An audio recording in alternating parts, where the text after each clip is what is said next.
What's up, everyone? So guys, in this lesson, which is lesson number 24, we are going to be learning about some modal verbs, all right? Modal verbs are verbs that don't change in their conjugations. This makes them very easy to remember and very useful as well. We're going to be looking at several of them today. These are the ones that are the most commonly used in the English language, so just remember that they're very important, and we're going to go ahead and jump right in. Now, to start off, we're going to look at can, can't, which is the negative form of can, could and couldn't, okay? And couldn't being could not, and can being cannot. So positive form, negative form, positive form, negative form. Can, can't, could, and couldn't. These are used to express capability or ability. Can translate to, it's like saying to be able to.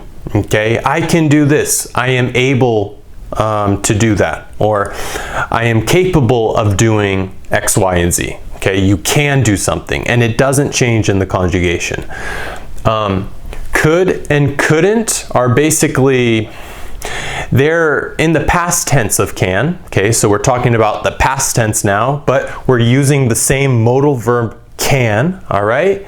And they're used to express an ability or an inability of doing something in the past, okay? So if you use could in the beginning of a sentence, then you basically form a question, okay? So also, when you use could in the beginning of a sentence, not only does it make a question, but it kind of heightens the level of respect and courtesy that you give to somebody, because using could is very, very formal, and it's very, very nice. It sounds nice, okay? It sounds nicer than can. The level of respect is higher, all right? So you can use can to express a capability, like in this example. I can sing very well. You are capable of singing very well. You can sing very well, okay?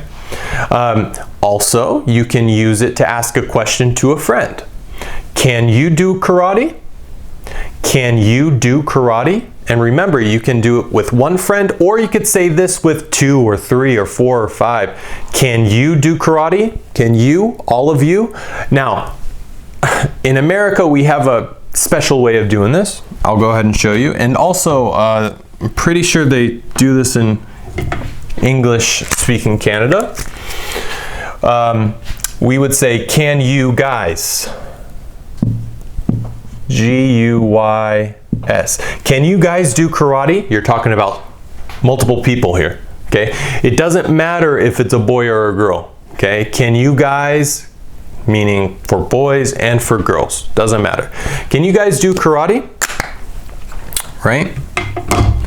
Okay, so now we're going to talk about the same thing, but we can use the negative form, which is can't, when we are unable to do something. I can't stand it anymore. When you're tired of something and you're very unhappy with how things are at the moment. Like, I can't stand it anymore. This is giving me a headache, you know? Okay, so I can't do it anymore. I can't stand it anymore. I can't take it anymore. These are all different expressions that mean the same thing. And now let's move on to could. Okay, so we can use, basically, we can use could, which is like the nice way of saying things, when we want to talk about a possibility. So not only are we talking about nice things, where the level of respect is heightened when we use this, especially when we ask questions, remember? But we're talking about basically a possibility. Okay, is it possible that ... Okay, I could, meaning it's a possibility that I can finish.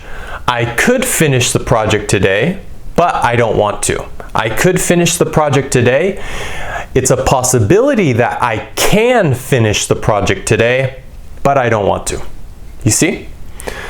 All right, so remember, I told you that when we put can in the beginning of a sentence, we can make a question, all right? And we do that so as to come across more polite. You definitely hear this when you go to a restaurant, or when you're at some bureau with customer service, okay? Like when you go to a store and you want to return an item that you bought, okay?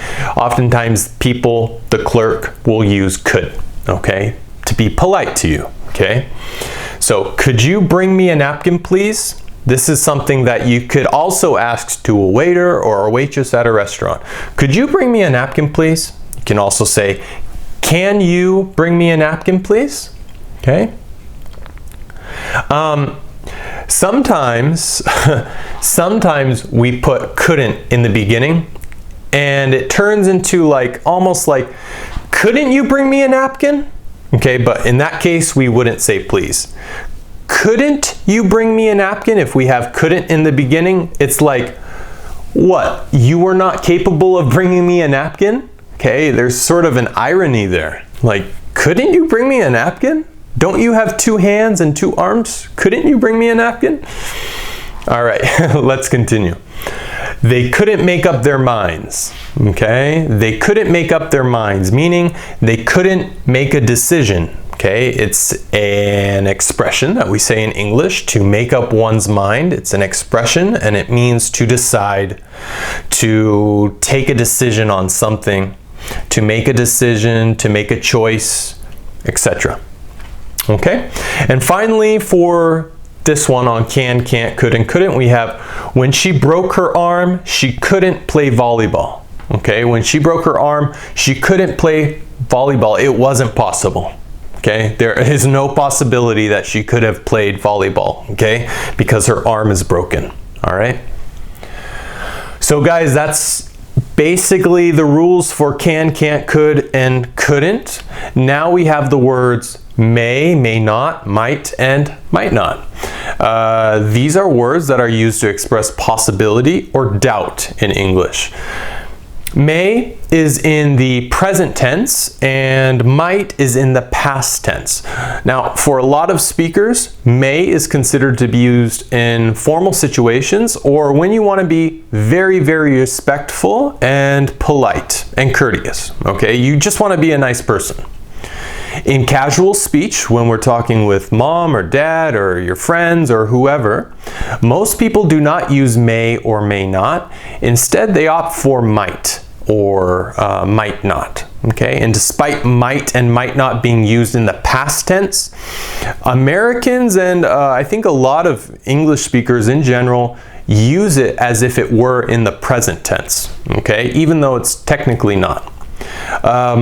Most people, I would say, use may to ask a question in a polite way, okay? Sort of like how we do it with could, all right? We also do the same thing with may. It has a very high level of respect and politeness, okay? Much more than can. I would say it's can, and then could, and then may, probably in that order. For example, may I come with you, please? May I please come with you? May I come with you, please? Okay, you could also say, could I come with you? Okay, that also is very respectful. Or you could say, can I come with you, please? Okay, but may is like up here, all right? And could is up here, like right here, okay? So, you may come, but you may not bring your friend. We're talking about a possibility, like you may come or you may not come, okay? But certainly you may not bring your friend. Okay, so you can see here that may is right after you, okay, and it behaves a lot like the verb can, okay, the modal verb can. This is also a modal verb, remember.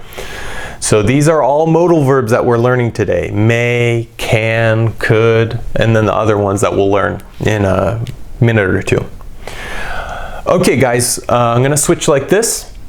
Now, you can also use it to express possibility. I may get there at around midnight. Okay, it's possible that I get there at around 12 a.m. Okay, midnight. You might want to get a new backpack. It looks ripped. So this one's a little bit different. Most people use might to express certitude or improbability. Okay, so it's a little bit different. This is more commonly used than may. Okay, especially Americans. Okay, we use might all the time. You might want to get a new backpack. It looks ripped. Ripped means like, you know, your sleeve is, it rips off. okay? It looks ripped. You can try my escargots if you want, but you might not like them. Okay, so you can try my escargots if you like, but you might not like them. In this case, escargots are those snails that are cooked and they're seasoned, and they're very popular in France apparently. So I'm basically saying that in this example, somebody can try, you know, to take a bite of a few escargots, but it is possible that they might not like them. Okay, you can also say may not like them. Okay, you can try my escargots if you want, but you might not like them. You can try my escargots if you want, but you may not like them. Both sound good. You can try my escargots if you want, but you cannot like them. That does not sound good. You shouldn't do that, because might and may, remember, we're talking about something that it's not certain whether or not you like it, so that's why we're using might and may. Okay, you can try my escargots if you want, but you could not like them. Doesn't work. So you can't use can and you can't use these ones, can and could. Okay, just may not and might not works, but you can't use these. They might not understand English. Okay, so again, we're talking about maybe they don't understand English. It's a possibility. I'm not sure. If you don't like your job, then you might want to find another one. Okay, so there you go. Maybe you will do better finding another job and having a different routine or something. Okay, so again, just make sure you practice these: can, can't, could, couldn't, may not, might, and might not. And now we're going to learn about should and shouldn't, which shouldn't is the short form of should not. Okay, shouldn't. In the previous lesson, we learned about have to and must, which are also modal. Okay, like these ones here. These are also modal: can, can't, may, should, shouldn't. All right, so in many ways, should and shouldn't are very similar to those words must and have to. Okay, they're all very similar because they are modal verbs, and generally we use them when we give advice or an opinion in terms of what we think is right or wrong. Okay, we just give advice or our own ideas on something. Okay, what we think. So let's go ahead and look at examples. I should wear sunblock in the sun. Okay, it's like, I think I should put on sunblock in the sun. It's your opinion. It's what you think. Okay, I should wear sunblock in the sun. I shouldn't run a red light. Okay, it's like saying, I don't think it's a good idea that I run a red light. Meaning, you know, when you're driving a car, you have the light. It's red, yellow, and then green. A red light is when it's red and you pass through. Okay, you run through the red light. We should stop complaining so much. Complaining means, well, we have another word for it. We can say, you should stop moaning so much. You should stop complaining so much. Okay, it's like when you always talk about terrible things or things are just not good enough for you, and you make the mood and the feeling around you and the atmosphere and the environment very negative. Okay, so we should stop complaining so much. It's your idea, it's your opinion, it's your idea. Okay, it's what you think.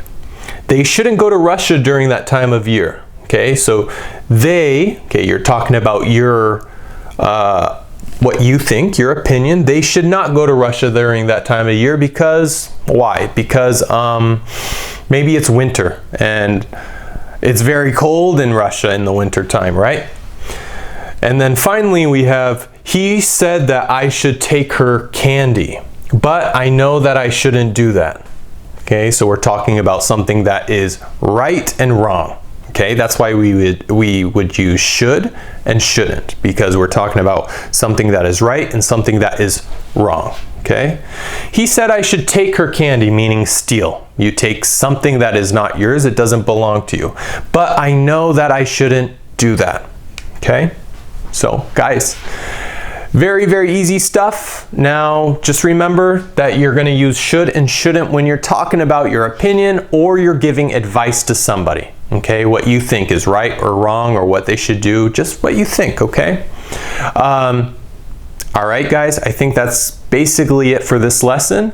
I'll definitely see you in the next lesson, and take care. Bye.